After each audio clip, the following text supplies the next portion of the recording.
SportsTech All-Stars podcast. We're going to continue our month of focusing on our recently published Global Sports Tech Ecosystem Report. If you haven't downloaded it yet, please do that. You'll see our first attempt at compiling all the data from various regions that we usually look at individually: North America, Europe, and Asia Pacific. We put that all into one report. I just felt this time that it was good to see them side by side, see all the development, see the trends globally, and also present some really cool companies from all different parts of the world.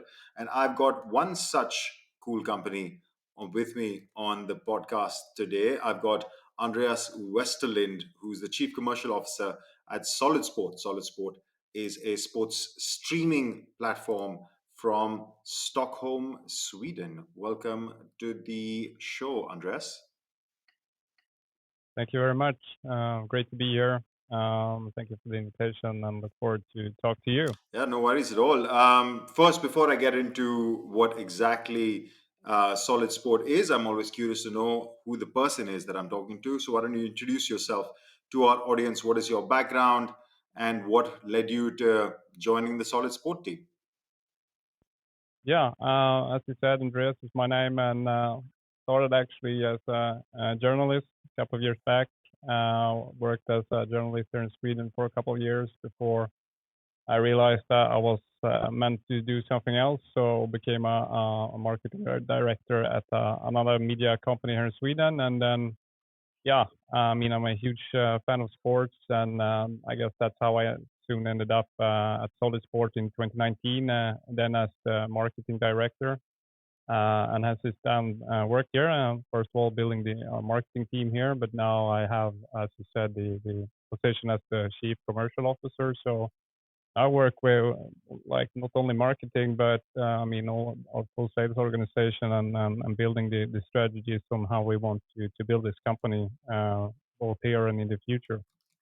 In fact, I think That's I it. read somewhere on your profile that you started as a journalist in hockey. Is that correct in Sweden? Yeah, Yeah, it was on your LinkedIn. yeah, yeah. It's correct. And I mean, hockey is a really big sport in Sweden, and it's a big interest of mine as well. And I still I'm a huge fan of ice hockey and that was how it all started. And I work with all sports except hockey, I would say, in not big of a scale. But we have a couple of hockey events, but it's much more handball and basketball at these days. But yeah, that's how it started. I think the first time I went for my main introduction, I mean, you see ice hockey on TV and stuff, and I never really got it because on TV it's too much going on. You never see the puck. But my first live hockey game, I watched the New York Rangers at MSG, and really got into it. I think there was something about the atmosphere of Madison Square Garden or whatever, but the sport itself was really interesting. And since then, I've gone to watch the Ice Baden in Berlin, the Berlin hockey team, a few times in the arena, and it's a fun sport. It's a fun sport. It's something that Yeah, I enjoy watching live now. I'm still not into it on TV, but at least in stadium, in the arena, it's fun. yeah. I mean, it's a lot of action. I played actually ice hockey myself, not on that level, of course. But I mean, you can pick a worse spot than Madison Square Garden and New York Rangers to watch ice hockey, of course. So I'm happy for you. Yeah, it wasn't too bad. Wasn't too bad. All right. So now let's get Solid Sports. So this is a streaming platform. You do production for leagues, federations, events, all of that stuff. So talk us through the journey of the company. How old is it? What was the intention with which you guys started, and where are you today? Yeah, I mean, we actually have a quite long history. I would say the company started with streaming very early in 2008, 2009. That moment under the name Solid Tango was a B2B platform actually, used by several big organizations and media houses and companies here in Sweden that still uses it somehow today. That's how it started, building a streaming platform B2B for companies here in Sweden. And but during the way and during this journey, the company realized there was a lot of interest in sports, and a lot of sports organization reached out to us looking for a platform to stream, and that's how it all started. And 2016, and the brand Solid Sport was born with a vision of creating this sports streaming platform for sports at all levels. Because I mean, one of the main reasons behind Solidsport was that historically it's been very hard and very expensive to broadcast sports. That was the problem this company was meant to solve by making it easy and making it very cost efficient to do so. And we started by building our own app and making it possible for basically every single team and club out there to do a production with their smartphone and at the same time generate revenue from the stream. So that was the whole idea from the beginning, and then we partnered up with multiple federations here in Sweden, building their sports streaming platforms, basically from grassroots level up to the highest leagues and second highest league. So and then we have scaled that idea out in the Europe, I would say, and today we have reached several milestones. We have over 1.5 million users in our platform consuming content, and we have today over 5,000 teams and clubs out there using the platform to stream their games and generate revenue from it. So, and this is what it's all about, making it possible for not only team sports but all sports out there to have a place to broadcast and enable their action live. This is a trend that we've been seeing increasingly, at least over the last maybe 12, 18 months. There are a lot of media production, automated streaming, media production solutions have raised a lot of investment. So, as you said, allowing every sport to find their audience, find their voice, how big or small they are, um, is something that the market is waking up to increasingly. You guys seem to focus on handball, basketball, let's say in Northern Europe. I've seen the markets, at least on the website. You cover Germany, Finland, obviously some of the Nordic countries. Is that are those your main markets, or are you looking to expand beyond, let's say, Scandinavia and Northern Europe?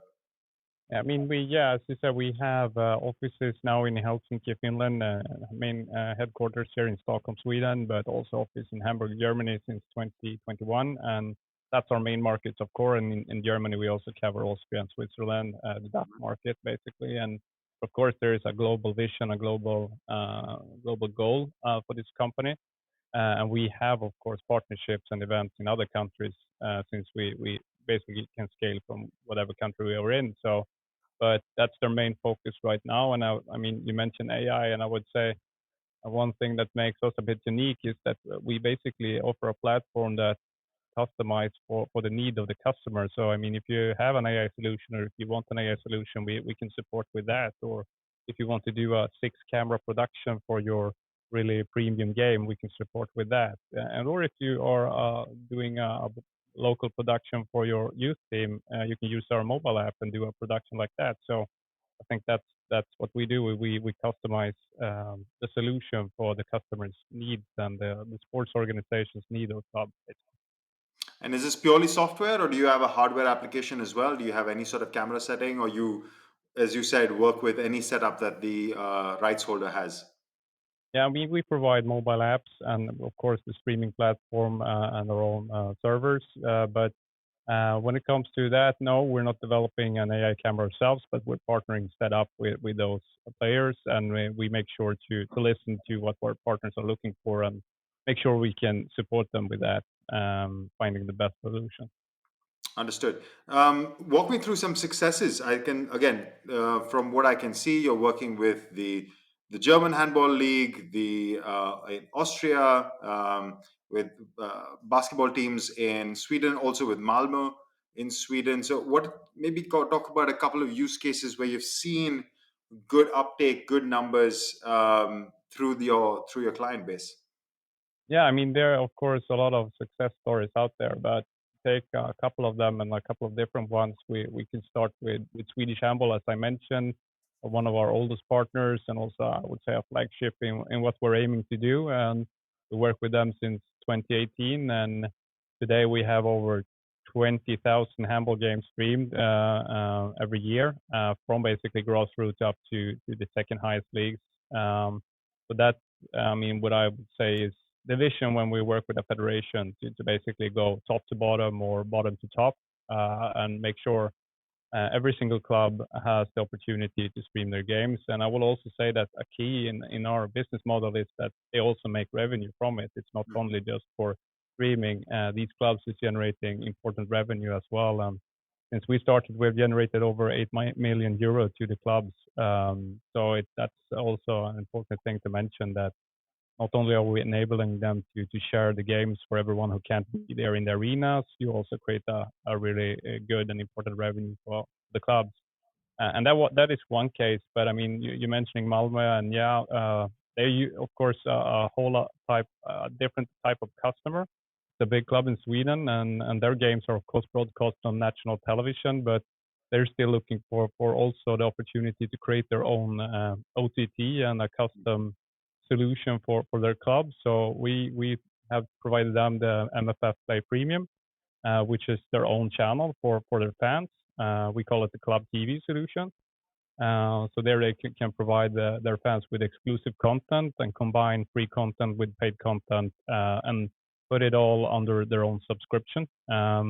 They've been very successful doing so, and today they're investing a lot in this. And along the way, we work with them. They have extended this with broadcasting their preseason games, and the last couple of years they also done the European games, the qualification games in Champions League, Europa League, etc. So they have come far there, and we see a lot of clubs looking at their solution at the moment. So I would say that's also the fun part of working with Solidsport. You can one day work with these youth tournaments, and the next day you help Malmö with this type of premium stuff. So, but I'm mentioning events, so I can give you some examples there as well. When we work with these youth tournaments, that's also a whole other setup. I mean, take Helsinki Cup this summer, for example, in Finland, where we will support the organizer of broadcasting from 90 fields at the same time over, I think it is 5,000 games in a week.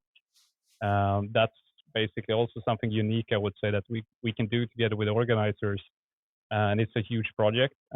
We did that in Vienna as well with Basketball Vienna from 40 courts at the same time with our DACH office. And we have around 300 tournaments around Europe where we help them basically enable all those games, those thousands of games from so many courts. But it's a huge service for those who can't be there, all the parents and all the friends, and actually also the players when they're going home and want to see the replays. Yeah, of course. I mean, apart from all the elite leagues and teams that you will support, there is a much wider audience at grassroots, youth, amateur sport, which, as I said earlier, needs to find its audience. And there are people who are interested to watch either the full game or at least the highlights packages that go out socially. You mentioned you do all of this across Europe, and I think I asked about countries and markets earlier. But just to be clear, are there any markets outside of Europe that you look at? Any places that your products have been deployed?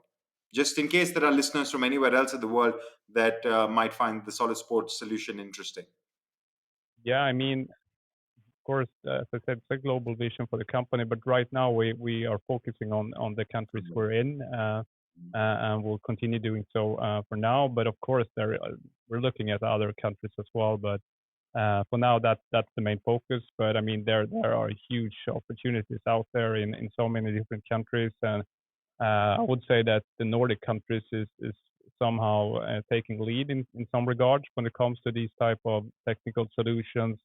And basically, when we look at Sweden and comparing that with Germany, for example, we see that in Sweden and in Finland they are coming very far when it comes to streaming on all type of levels. So we see a lot of opportunities out there, of course, and we will see where Solid Sport goes next. But I mean, the platform is open for everyone, so we get requests from all over there. And it's these opportunities that I want to talk about. And I mean, when it comes to sports streaming right now, you have to mention the entrance of all the big tech, right? Which is suddenly looking at streaming in a much more serious way. Whether it's Apple buying a 10-year, signing a 10-year contract with the MLS, the Amazon entering the fray with. I mean, okay, they're still elite, operating in the elite of elite sports, which is taking the Premier League to different parts of the world, or like I said, the MLS or the NFL or the NBA. But do you see that entrance of Amazon, Apple, Facebook, Google with YouTube buying rights in different parts of the world? How does that affect the way you think about business? Or does it affect it at all? Or do you think that creates a wider market opportunity? How does Solid Sport think view sports streaming as an opportunity today? I would say that, I mean, those brands you're mentioning, I would say YouTube, for example, has helped us a lot. They Really? are somehow educating the markets in streaming, and we can then come in and just help them do it their own. Because I would say that's the number one thing. Why? I mean, most of our partners has from the beginning maybe have done the broadcast on YouTube or Facebook or Twitch, for example, but then they're looking for they want to build it themselves. They want to build it under their own brand, and that's what we where we can come in and make help them take the next level. And for a federation, for example, gathering it under one platform instead of having thousands of teams using Facebook or Instagram or Twitch or YouTube, we can somehow gather that sport under one umbrella and create it in their own brand instead. I would say that no, we don't see them as a competitor, quite the opposite. And I would say the competition is, I mean, on the top of everything. I mean, the premium rights, the biggest deals, and that's not where Solid Sport is about to compete. We take we're focusing on the other 95% basically. Sure, and it's of course I understand that they are operating in different fields. It's just that with this entrant setting the tone at the top of the market, as you said, I think that that conversation comes down all the way through. That more and more leagues and federations are understanding the value of their own rights and that they have their own audience that they can reach. And that's where I guess solutions like yours can come in. Yeah. With that said, so what have been some of the challenges that you have faced? Do you still feel that there is an education layer that you need to talk to these federations and really tell them that, hey, you have a global audience that you can reach? Or is it that they get it, but they don't have the infrastructure to support? Or like, what are the issues when you talk about new customers and new deployments? I would say that you're somehow onto it. It's of course a lot of educating the market where we go in. I mean, we've seen it in Germany now, and now we're starting to see that that market it's also getting to open up for us. But it's a lot of like educating them, make them understand their possibilities, and I would say that it's not all of them understanding the possibilities of doing broadcasts on lower levels and grassroots levels and that's what it's all about in the beginning, educating the market. So I would say that that's a learning, but something we also see is something we will need to be better and better at for next challenges. But yeah, that's definitely one thing. And also, I mean, somehow it's a lot of people out there loving technology, but I mean, in some cases they also fear technology, even though how simple it is. It's a lot of clubs and teams and sports organizations out there that still is a bit fear of it. So that's also something we need to educate them in that as well to understand the possibilities with technology. But yeah, I would say that's two challenges we have learned a lot from the last couple of years. And of course, Yeah, the pandemic itself was a challenge and also an opportunity at the same way. It was a two very special years. yeah, I was just going to come to that actually, that we've seen this uptake. I mean, obviously, through our content as an aggregator, as a market research company, we keep talking about, yeah, at least pre pandemic, there was a lot of growth and investment in sports. But since the pandemic, in the last 2 years, we've seen it just go up. Like sports teams are clearly realizing that they need to embrace technology, embrace different formats of solutions, and be more adaptable, which technology can give them rather than being the traditional business, whether it's in broadcasting, whether it's in commercial or merchandising, ticketing, whatever avenue that they are operating in. And I think the first one is literally broadcasting. It's almost about taking your product and reaching that wide audience. And then once you have that wide audience, then finding different ways and different layers that you can engage them with, engage them through. Yeah, exactly. And I mean, I just remember before the pandemic where we basically needed to convince the clubs and teams understanding why should I stream the game? Who Yeah. wants to watch our games? Who wants to pay for our games? Then the pandemic came and we were shocked basically by getting like from convincing teams, calling teams to suddenly we got 400 teams every week coming to us asking to stream. And of course, that was because you couldn't have any audience in the games. But even, I mean, after that, there was still a huge interest in streaming. And as you said, I mean, since the pandemic, now everyone somehow realized the potential of it, and we can execute on that. Another question about the model that you operate in. Once you sign a contract with, let's say, the German Handball League or in Sweden or wherever it is, are are the leagues interested in primarily broadcasting for free? So they monetize, as you were talking about earlier, 8 million in revenue is mainly through advertisers. Or are you now seeing a interest in DTC, in direct to consumer subscription based streaming? Is that on the rise, or is the conversation still more free to air and we go through advertisers? Yeah, I mean, if we take those 60,000 games we have in Sweden, I'd say 95% of them are with paywall subscription. Ah, okay. But of course, there is also partners seeking for a fast solution where they can stream without paywall, and then we find a good solution for that as well. But I would say the majority, as we see, is I mean, they're somehow financing this whole service by charging for it, and some is going the other direction and doing it for free with an advertising solution behind it instead. And I will say that as I said before, we adapt for what they're looking for basically, and find a model for that. And it's also dependable if you go with a Solidsport standard solution where we don't have a white label solution, or if you choose the premium way where you want the white label solution, it's a bit different in the pricing models, of course. But and we somehow are both a B2B company and a B2C company, since we're working both with the partners who are the broadcasting and content creators. And then, of course, I mean, the end consumer is the viewers. So we also need to take care of them and make sure they're happy. And I mean, we have a couple of, I mean, we have 100,000 of handball viewers in Sweden we can always communicate with. We can engage with them and inform them about the next playing on handball play in Sweden, for example, and we can do the same with figure skating in Finland, for example. So it's as I said, both B2B and B2C for us. I actually find that quite interesting that it's 95 and 5. Like most of the leagues that you're working with are working already on a direct to consumer subscription based model, because even this is a conversation at the highest leagues. Most of them have operated through broadcaster licensing and advertiser based models. But increasingly, they're realizing that maybe the direct connection with consumers over the long run will be more beneficial to them, and maybe these smaller leagues have already taken, let's say, a step ahead in that game. Yeah, and as I said, we have that type of request as well, that they would like to go with a fast solution instead, and of course then we adapt to that. And in some cases you combine them, that you both have a paid solution, but you combine it with advertisement and sponsorship packages, for example, to create that type of revenue as well. But yeah, I still what we see in the Nordics especially is that the majority is with paywall. And we so far in Germany, that's been the case as well. But of course, we have the other opportunity as well. Yeah, Andreas just mentioned Fast, which is, I believe, free ad supported telecast. That's again part of this conversation, because the streaming conversation, I've been listening to it a lot on either content I consume or in content that we create or startups that we work with.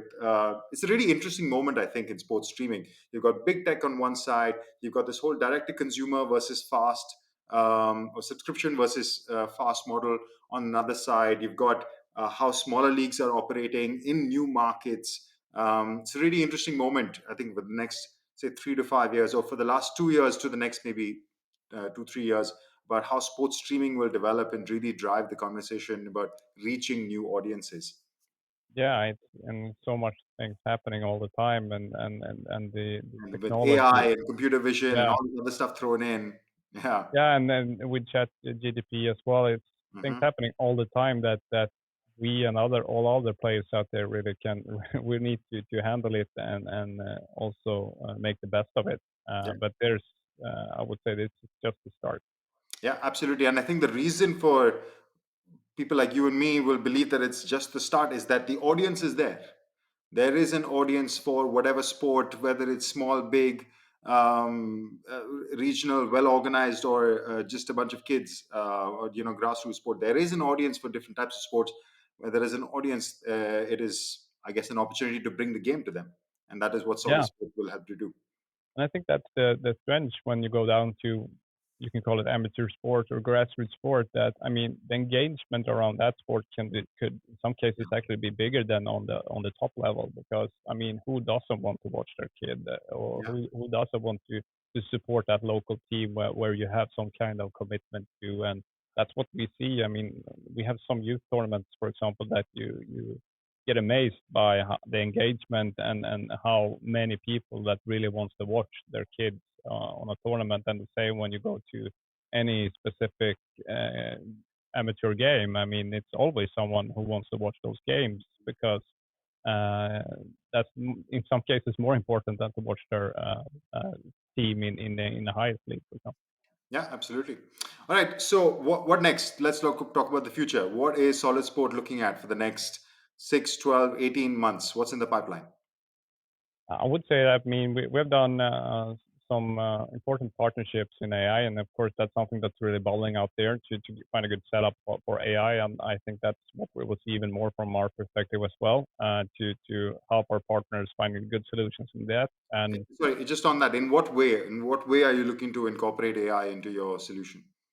basically, to have good partnerships so we can offer that solutions directly to our partners. That's what we're aiming for and already have some important partnerships in place. So that's something we will continue doing so. And from our end, like product development wise, we continue on like extending how we work with integrations, for example, so we can actually take a grassroots level game broadcasted with a phone or some easy equipment. We want it to be optimized, so you can get all the graphics and all of that directly into that broadcast. So that's something we're also working a lot with at the moment. And of course, I mean, we need to still continue educating our different markets and get more on board. That's still the main focus on all markets. Yeah, so better features, more I useful guess that's product, and everyone says, I guess. yeah, more to more avoid features and more development more and more development, new innovation. customers, all of that good stuff. Yeah, Right. Yeah, well, fair. That's what you're here for, to put that message out, Andreas. And I guess if anybody wants to reach you, they can reach you via email or on LinkedIn. What's the best way to get in touch? yeah. As you said, email and LinkedIn. I'm all over that. So please reach out. Yeah, we will drop those links in the show notes, I'm sure. All right, Andres, that brings me neatly to the last question, my favorite one to ask. I always believe we are sports fans first. So I always want to know from my guest what has been your favorite sporting moment, either one that you consumed as a fan or maybe even participated in as an athlete yourself. I can't wait to hear. Yeah, I mean, for me personally, I mean, I'm a huge ice hockey fan, as I mentioned. So when my team Modo basically won the championship, is of course something I remember. As even though it's like 10 years now or even more, but that's something I remember a lot. But Which year I was mean, it? this was 2007. And since Seven. they went down to the second league, but actually this year they went up again. So I would say that's my number two on the list this year when they went up again. But I mean, I would also say the first time I'm in my current position when we went to the youth championships of handball in Sweden. We were going to cover the youth championships here in Sweden, and I went there to support in the arenas. I was shocked by that it was a full arena for like boys 14, girls 14 game, and it was packed. It was such a huge interest, and that really shocked me. But it was also extremely yeah, it was just a fantastic moment, I would say, to realize, whoa, how many people it was to just watch the youth championships. But then you realize also the engagement, as I said, around the youth. And the power that it has. And Andres, that's what we're trying to do, bring this amazing sport in new and interesting ways to a wider audience. Fantastic. Yeah, we don't get too many ice hockey moments on our show, so I'm glad you could bring that. It has been an absolute pleasure speaking with you, Andreas, and we'll keep an eye out for Solid Sport and see all the cool stuff that you guys get up to. Yeah, thank you very much for letting me participate. I look forward to well, hopefully be here once more. Thank you very much. Absolutely, we would love to have you back. As I said at the top of the episode, if you would like to know more about Solid Sport, we actually featured them in our recently published Global Sports Tech Ecosystem Report. We probably have the webinar coming up as well. Stay tuned on our social channels where Kimberly will post details about. I think we have one coming up next week where I will summarize the outcomes of the report in case you don't want to read a 50-page PDF and you just have to prefer to put a hour-long podcast on in the background or something like that, we have that coming for you as well. All right, so stay tuned for that report and for the webinar, and get in touch with Andreas if you have any streaming requirements coming out of Europe and maybe anywhere in the world. Who knows? All right, guys, that is a wrap for another episode. We'll see you guys next week. Ciao.